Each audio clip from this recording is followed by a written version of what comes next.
Aujourd'hui, nous repartons à Becherel, petite cité de caractère de Bretagne depuis 1978 et cité du livre depuis 1989.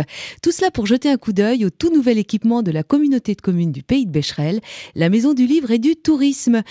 Un lieu entièrement dédié, comme son nom l'indique, au livre et au tourisme. Philippe Florenti, bonjour, vous êtes le directeur de cette Maison du Livre et du Tourisme. Bonjour Marina.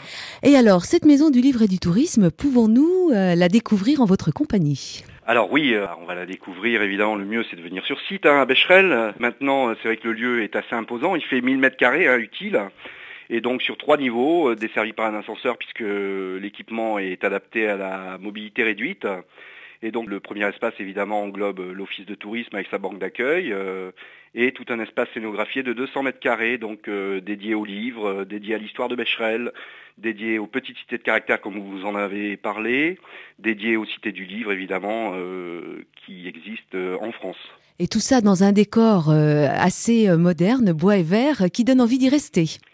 Oui, c'est vrai qu'on a voulu, entre guillemets, un peu dépoussiérer l'image de Becherel. C'est vrai qu'on pense aux livres anciens, aux livres d'occasion, aux livres un peu poussiéreux, mais les idées sont neuves et il y a beaucoup à faire. Donc c'est vrai qu'on a plutôt penché sur un design résolument contemporain, tourné vers les nouvelles technologies, avec des écrans tactiles, écran de réalité augmentée, table de découverte. Oui, ce qui donne vraiment envie de se rendre sur place. Quelles activités ou animations peut-on s'attendre à trouver dans cette Maison du Livre ? Alors c'est vrai que l'équipement a été pensé à plusieurs niveaux. Ça a été pensé d'abord pour l'accueil évidemment du visiteur dans les meilleures conditions, pour une mise en bouche, une mise en appétit avant d'aller pousser les portes des librairies et des artisans d'art. Mais ça a été aussi pensé pour recevoir toute l'offre que l'on a mis en place déjà depuis une dizaine d'années autour des métiers d'art du livre, que ce soit la calligraphie, la reliure, les activités autour de l'illustration jeunesse, de la bande dessinée, etc. Donc on a vraiment dédié certaines salles équipées évidemment, entièrement équipées des dernières technologies toujours, donc pour recevoir les groupes scolaires, les tours opérateurs, les autocaristes évidemment avec lesquels on travaille depuis une dizaine d'années. Nous avons évidemment ouvert le champ d'applications touristiques aux congrès et séminaires. Dans un tel équipement, il était normal de s'ouvrir au monde économique. Donc nous avons un auditorium d'à peu près 80 places, tout équipé également.